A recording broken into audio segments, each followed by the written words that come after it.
2019, a man stood in the middle of his family's farm and watched it die. Not all at once, but slowly, day by day. His name was Marcus Webb, and for 3 generations his family had worked this land. 37 acres of what used to be rich, dark soil. Now, it was cracked, hard, dead, like concrete. You could press your hand into that soil and feel the resistance. No give, no life. When you walked across those fields, your boots would leave marks that stayed for weeks. The earth wasn't soft anymore. It wasn't alive. It was just ground. The crops weren't growing the way they should. The money was running out faster than water through a broken dam. The bank was calling. Again. And everyone around him. The agricultural experts, the soil scientists, the consultants with their charts and their data, even his own family, told him the same thing. It was over. You've got 2 years, maybe 3, if you're lucky, before this land is worthless, before the bank takes it, before everything your family built just disappears. But Marcus discovered something that changed everything. Something old, something that had been buried in time. Something that had been forgotten by everyone except the farmers from another era. And when he used it, his land didn't just improve, it transformed. His soil came back to life. His crops didn't just grow, they exploded with colour and health. And his neighbours started asking questions, serious questions, not mocking anymore, real desperate questions about how he'd done it. The question you probably have right now is, what was this secret? What was this miracle solution that saved his farm? But here's the thing that makes this story strange. This wasn't a chemical, it wasn't a new technology, it wasn't something invented in the last decade or even the last century. It was something that farmers have known about for over 200 years. Something so simple, so obvious, that modern agriculture completely forgot about it. And when you find out what it is, you'll understand why we ever forgot in the first place. But first, you need to understand how Marcus got here.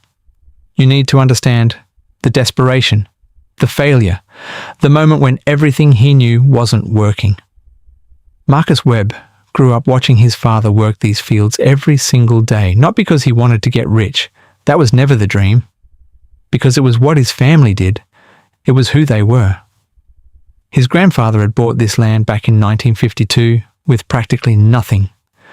Just a dream and a willingness to break his back every single day. For 60 years that land was provided, not abundantly at first, but consistently, reliably. The property sat about 40 minutes outside Denver in an area that most people drove through without thinking twice about. Nothing flashy. No mountains in the distance. No dramatic scenery. Just land. But to Marcus's family, it was everything. The soil used to be incredible. The kind of earth that made growing things easy. His father would talk about it like it was sacred. This soil, he'd say, running it through his fingers, took 100 years to build. Don't waste it. There was reverence in his voice. Not just concern. Reverence. Marcus listened to his father. He watched. He learned. He'd spend afternoons just observing the way his father moved through the field, the way he'd stop and kneel and examine the soil, the way he'd look at the crops like they were his children. And when his father passed away in 2015, it came suddenly. A heart attack in the barn on a Tuesday morning. One moment he was there, the next moment he was gone. Marcus was 34 years old. He had a wife named Sarah, 2 kids, Emma, who was 12, and James, who was 10. And suddenly, he had the responsibility of 37 acres of land and a mortgage that never went away. Marcus inherited not just the land, but also the weight of 3 generations of work. Every decision he made felt like he was either honoring that legacy or betraying it. It was heavy. Some days, it was suffocating. For the first 2 years after his father died, things were fine. Better than fine, actually. Marcus had gone to agricultural school when he was younger. He had credentials. He understood the technical stuff. crop rotation, fertilizer ratios, soil pH balance, all the modern technical stuff that no one had taught his father or his grandfather. He did everything by the book, the official book, the one written by agricultural colleges and chemical companies. He'd invested in better equipment, precision sprinklers that could adjust to exact moisture levels, better plows. He used the recommended chemicals, the ones that promised to maximize yields and efficiency. He followed the same farming model that most of the Midwest used. It was efficient, scalable, professional. It felt modern. It felt like he was stepping into the future while his father was tied to the past. And for 2 years, it worked. The yields were good. The farm was making money. Marcus thought he'd figured it out. He thought he'd taken his father's legacy and upgraded it, made it better, made it work for a new era. But then something shifted, something subtle at first. In 2017, the yields started dropping, not dramatically, just a little. Marcus assumed it was a bad year. Weather sometimes works against you. But then 2018 came around and the same problem appeared again. The soil began to lose its dark color. It started looking tired, grey, exhausted. The earthworms disappeared. Marcus noticed this specifically because he remembered his father talking about earthworms, how healthy soil was crawling with them. Now, there were none. The insects that used to fill the fields at night, gone. He'd stand there in the evening listening. He'd hear nothing but wind, just wind moving across dead earth. It was haunting, actually. A farm without the sound of insects is like a house without a heartbeat. He brought in a soil specialist. The man came out with testing equipment and took samples and ran an analysis. Everything was very scientific, very official. The results came back, and they were clear but deeply confusing. The soil was depleted of what it needed. The specialist's conclusion was clinical and terrifying. "You've been farming the same way everyone else has," the man told him, not unkindly. "You've been mining the soil, taking everything out, not putting anything back that actually matters. Your father's generation, they understood this. They built the soil up. Now you're just extracting from it." Those words hit Marcus harder than he expected. He'd been trying to honor his father's legacy, and instead, he'd been destroying it. The money went into the soil, and the results just weren't there. The plants grew, sure. But something was fundamentally wrong. They looked pale, weak. The vegetables were smaller than they should have been. The yields kept dropping year after year. And with each season, the bills kept growing. By 2018, Marcus was in serious trouble. He'd already borrowed against the property twice. The bank wasn't happy about it. His wife Sarah was working a job in the city, a corporate job she hated, just to keep them afloat. They weren't sleeping. Not really. They'd lie awake at night doing the math in their heads, trying to figure out which bills could wait and which ones couldn't. The stress was everywhere in their house. Quiet conversations that stopped when the kids walked in. Arguments about money at 2 a.m. that neither of them wanted to have but couldn't avoid. Emma and James could feel it. Kids always know when something is wrong, even if nobody tells them. Marcus started doing the math in his head obsessively. If the yields dropped another 30% next year, he wouldn't be able to cover the loan payments. The bank would foreclose. They'd lose the land. 3 generations of work, gone. Let's be honest about something. Modern farming is built on a very specific promise that technology and chemicals can replace everything nature used to give us for free.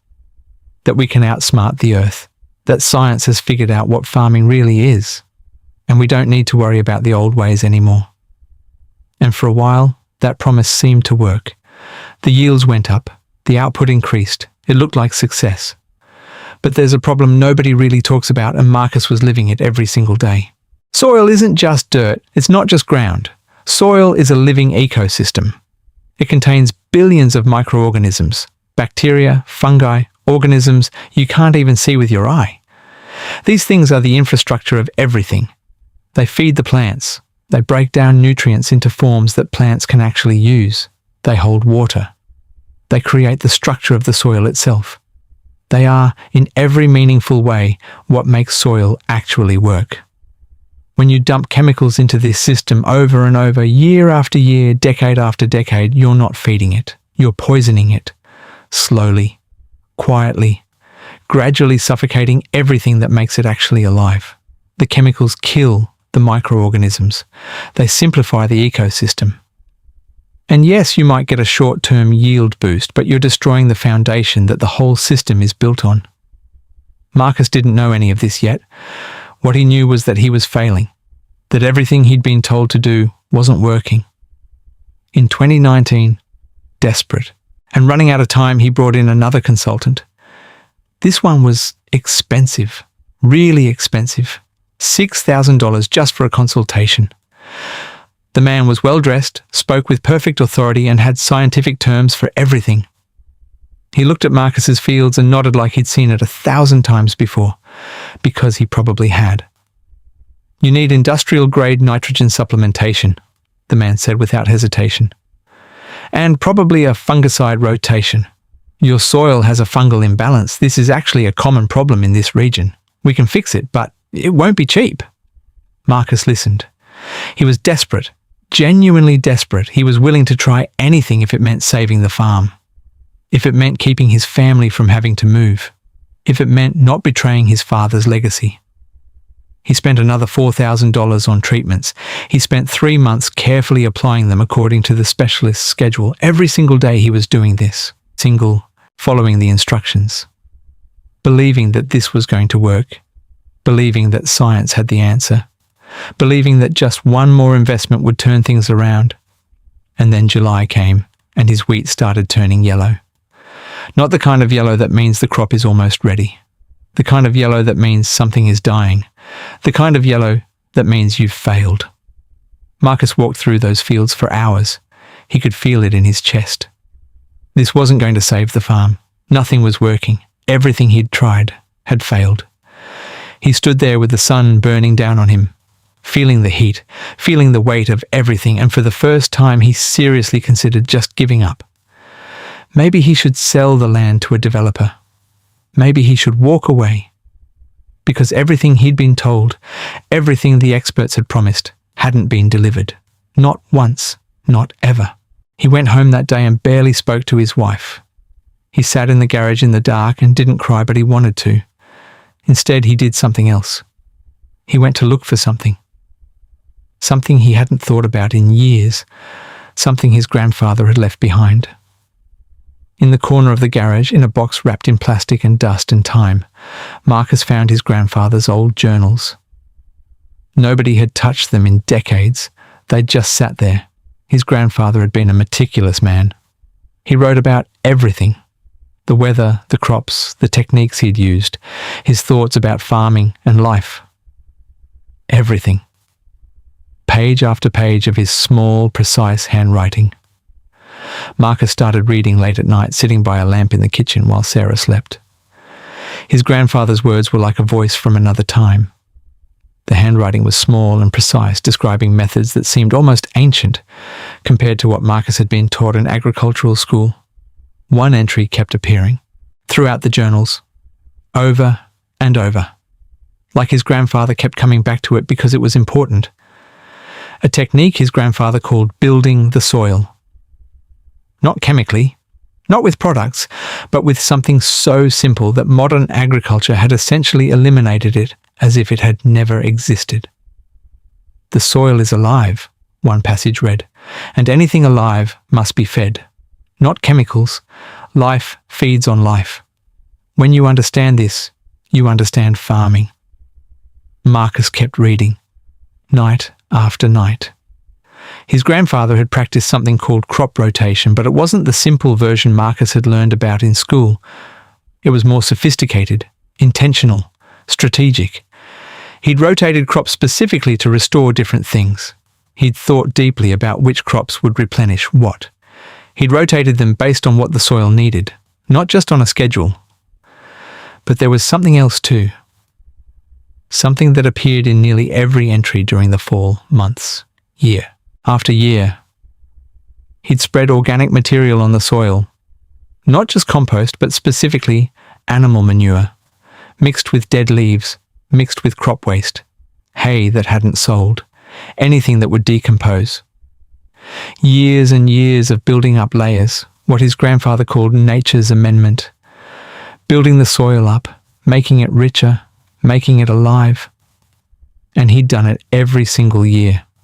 Consistently, not sometimes, not when he felt like it, every single year. It was a practice, a discipline, part of the rhythm of farming. Marcus sat back from the journal and realized something that made his chest tighten. Nobody had told him about this at agricultural school because agricultural school was partially funded by chemical companies. The consultants he'd hired made money by selling him chemicals. The entire system was designed to keep him buying more products, more expensive treatments, more solutions that came in bags and bottles. But his grandfather had known. Over 200 years of farming tradition had been known. Generations of farmers, going back centuries, had known that the answer was in the soil itself, not in chemicals, not in technology. In building, maintaining, and feeding the soil as a living thing. It was 3 a.m. Marcus sat there holding his grandfather's journal, and something shifted inside him. He went upstairs and woke Sarah, not to argue, but to tell her he had a plan. The problem with having a plan and actually executing it are two very different things. Marcus's first step was to tell his neighbours what he was going to do. He thought they might be excited, or at least interested. Instead, they looked at him like he'd lost his mind. "You're going to stop using fertilizer?"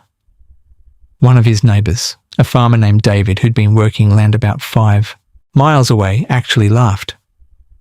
"Marcus, you'll go broke. How do you expect your soil to produce anything without nutrients?" "The nutrients come from the soil," Marcus tried to explain. "From building organic matter, from—" "That's nice," David interrupted. "That's a nice idea. But you need actual yields. You need money. You don't have 3 years to experiment with your grandfather's techniques." He was right. Marcus didn't have 3 years. He may have had one. But Marcus's neighbour said something else that stuck with him. "I respect your grandfather. The man was a good farmer, but he was farming 200 years ago. Things are different now. Soil is different now. You can't just go backward." "Can't you think?" Marcus wondered. He also worried about what David had said about time. If Marcus stopped using chemicals and expensive treatments and switched to building organic matter, there would be a period where nothing happened. Maybe a long period. During that time he'd have no income from the farm. He couldn't afford that. So he made a decision that was either brilliant or insane. He decided to do it anyway. But not on all 37 acres. Just 10. He'd dedicate 10 acres to this experiment. Plant nothing but cover crops and compost. Use the old methods. Really commit to it. And if it worked, he'd expand. If it didn't, he'd have 27 acres still producing, barely enough to keep the farm alive. In August of 2019, Marcus started. The first step was to stop tilling. His grandfather's journals were very specific about this. "Tilling destroys the soil structure," one entry read.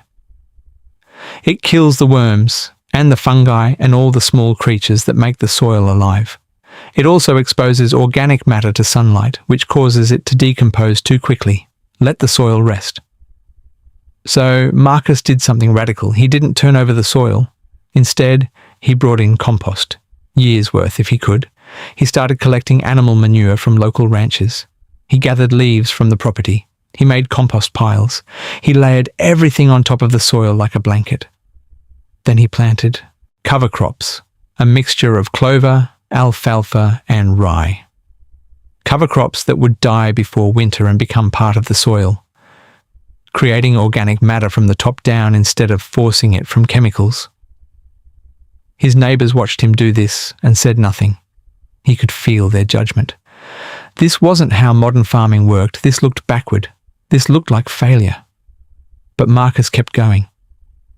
Here's what most people don't understand about farming. It's not actually that complicated. It just requires consistency, every single day, every single season. Marcus's routine changed completely Instead of spraying chemicals and watching yields, he was building the soil by hand.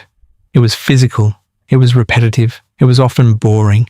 He'd wake up at 4:30 a.m., same as always. He'd drink coffee. He'd walk the 10 acres he'd dedicated to this experiment. He'd observe what was growing, what was dying, were the cover crops looking healthy? Then he'd spend hours layering compost, spread it, making sure it was even. The compost came from everywhere. He'd partnered with a local stable to get horse manure. He collected leaves every autumn, tons of them.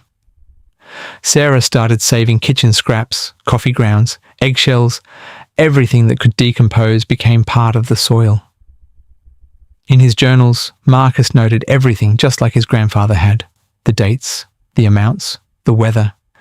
He was becoming his grandfather without really trying. The strange thing was that it felt right. It felt like something he was supposed to be doing. But for the first 4 months, nothing visible happened. The cover crops grew, sure, but nothing spectacular. The soil still looked tired and grey. There were no earthworms. The insects hadn't come back. Marcus was doing this work, backbreaking, consistent work, and there were no signs of success. His wife asked him about it in late November. "How much longer before we know if this is working?" she said. Not accusatory, just practical. They still had bills to pay. "I don't know," Marcus admitted. "Weeks maybe, or months." He didn't say what he was really thinking, which was, or maybe never. Maybe this doesn't work anymore. Maybe the world has changed so much that these old techniques just don't apply. Maybe I'm ruining myself for nothing. But something kept him going. Maybe it was stubbornness. Maybe it was the fact that he couldn't afford to do anything else. Maybe it was the memory of his grandfather's voice. The soil is alive. So Marcus kept building. Winter came and he didn't stop. Most farmers take it easier in winter, but Marcus used the season strategically. He added more layers, more compost, more dead leaves, more organic matter.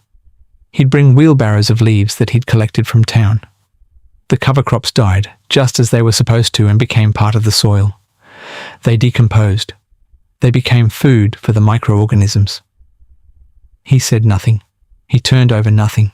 He just let nature do what nature had always done for millions of years, and he helped by adding to it. The work was freezing. His hands got numb. His back ached constantly. Some mornings he didn't want to get out of bed, but he did. Because this was what his grandfather had done. Because this was what farming actually was. Not a quick fix, but a constant, consistent effort to work with the earth. By January, something shifted. He started seeing a difference. The soil was darker. Just slightly darker than it had been. But when you're looking at soil every single day, every slight change is visible. Every small improvement is something. He dug down a few inches and saw something he hadn't seen in 2 years. An earthworm. It was small. It was just one. But it was there. A living creature. A sign that something was awakening in the soil. A sign that the ecosystem was beginning to restore itself. Marcus held it in his hand for a moment and felt something shift inside him. Hope. Real, tangible hope. Marcus told Sarah. She smiled, but it was a cautious smile. One worm doesn't make a farm. But Marcus felt something shift.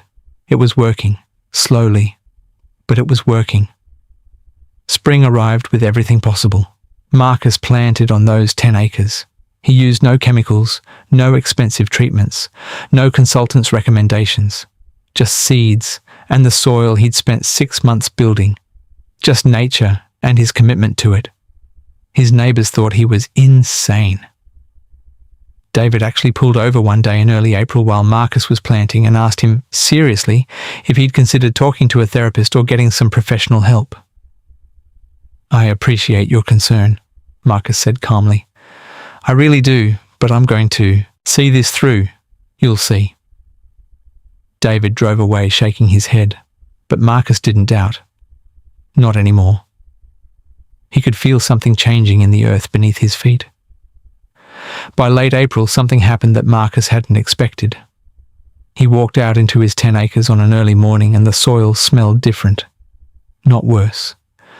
Different, it smelled rich, earthy, alive in a way that the rest of his farm didn't. It smelled like the soil he remembered from his childhood, when his grandfather was still farming. It smelled like something awakening. He dug down carefully and found earthworms, not just one, dozens. The soil was literally teeming with life that he couldn't even see with his eyes. Bacteria, fungi, microorganisms. The ecosystem had begun to restore itself. Life was returning. And the plants? They were growing. Not explosively, just well, healthy. They looked strong. The leaves were a deep green, the kind of green that means a plant is actually thriving. The stems were thick. These plants looked like plants that were supposed to be there. They looked right. But the real moment came in May. It was a Saturday afternoon, and Marcus was walking the property with his teenage daughter Emma, who'd been skeptical about all of this from the beginning. She thought her dad was wasting his time trying to be a farmer from the old days. She thought he was crazy. She hadn't said it, but he could see it in her eyes. They were just walking and talking and Emma stepped on the soil. And she stopped. She looked confused. "What?" she asked. "Feel it," Marcus said. She pressed down again with her foot. The soil was soft, yielding, alive. After 2 years of hard, cracked, dead earth, the soil was actually soft again. You could push into it. Your foot would sink slightly. "It's not concrete anymore," Emma said. And there was wonder in her voice. "No," Marcus said. "It's not." He sent Sarah a photo that evening. She called him from the city and she was crying. Not sad crying, just relieved, like something she'd been holding tight had finally been released. By mid-June, the difference was undeniable. The wheat on his 10 treated acres was tall. The wheat on his other acres, the ones still using the modern chemical approach, was shorter, paler, less vibrant. Marcus's vegetables, he'd planted carrots, lettuce and beans, were thriving. The harvest was going to be good. Really good. His neighbours started to notice. They'd drive by and look confused. Something was different about his land. They could feel it, even if they couldn't quite explain what they were seeing. By August, Marcus was ready to expand his experiment. He took the knowledge from those first 10 acres and applied it to another 15. He had the rhythm figured out now. He had the timing. He knew what worked and what didn't. He was moving faster, more confidently with each passing season. The previous 10 acres that he'd treated first, they were producing incredibly well. The harvest was full and abundant. The soil was rich and dark and alive. The crops were healthy. Everything was working exactly as it should, and in September he started getting his yields back. Real yields. Not the struggling, sad numbers from 2018 and 2019. Actual legitimate production that would allow him to pay his bills. Actual success. The bank noticed. After months of threatening foreclosure and calling with stern voices, his loan officer called him and actually sounded something different. "I'm almost concerned in a good way. Almost impressed. Mr. Webb, your production is up significantly. Way up. What's changed?" There was genuine curiosity in his voice. Marcus wanted to laugh. Everything had changed. And nothing had changed. He'd simply stopped poisoning his soil and started feeding it. He'd gone back to what his grandfather knew. By the following spring, Marcus had committed all 37 acres to this new method. No chemicals, no expensive treatments, no consultants selling him products he didn't need, just soil, compost, time, and the understanding that farming isn't about fighting nature, it's about working with it, it's about partnership. His neighbours started asking him questions, not mocking him anymore, genuinely curious. How much did this cost him? How much time did it take? Could they do it too? One by one, some of them started experimenting. Not David, he was too committed to the old way, but others. They'd see what Marcus had done, and they'd want to try it. By 2021, Marcus had restored his farm completely. The soil was as rich as it had been when his father was alive. The yields were stable. The crops were healthy. The bank stopped calling about foreclosure. More importantly, something else had shifted. Marcus wasn't just surviving anymore. He was thriving. His kids had stopped worrying about losing the house. Sarah had been able to quit her second job. They were actually making money. And the land was alive again. So, what was this secret? What was the thing that had been forgotten? The thing that could save a farm? The thing that his grandfather had known about but nobody had thought to teach him? Here's the beautiful part. It's not complicated. It's not mysterious when you finally understand it. It's not expensive. It's not high-tech. It's not something you need to buy from a corporation or rely on a salesman to explain to you. The secret was composting, building organic matter, creating soil that's alive, genuinely, biologically alive instead of soil. That's just a medium for plants to grow in while you pump chemicals into it to keep things from dying. That's the whole secret. That's what had been forgotten. For over 200 years, longer actually, for thousands of years, farmers had understood something that modern agriculture had decided to forget, that soil is alive. It's not just minerals and rocks, it's an ecosystem, a community. It needs to be fed.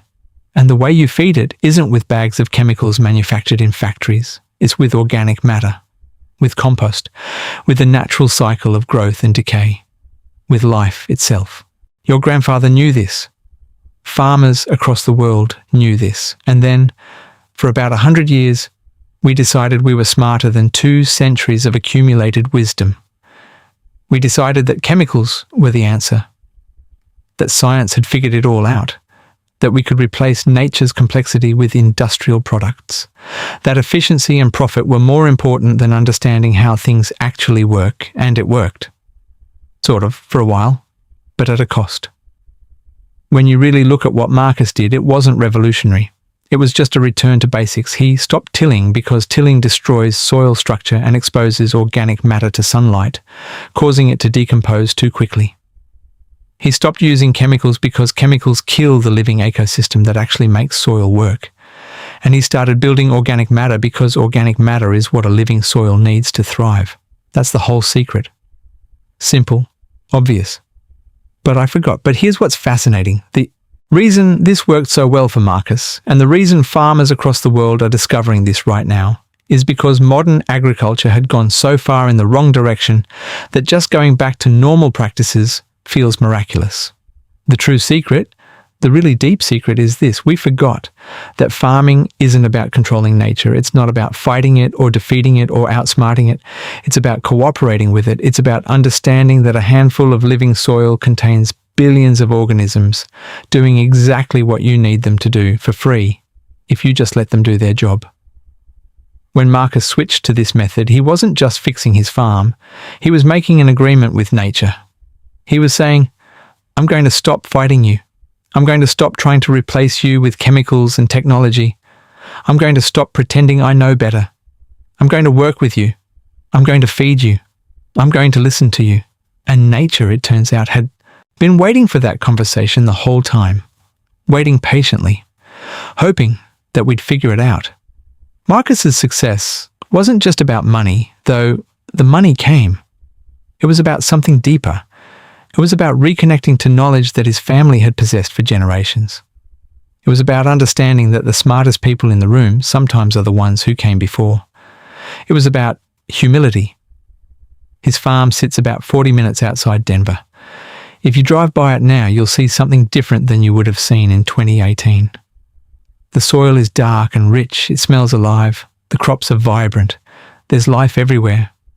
Insects humming in the evening, birds nesting in the property, earthworms visible when you dig into the soil. The ecosystem has restored itself completely. And Marcus walks that land every morning, just like his father did, and his grandfather did before that.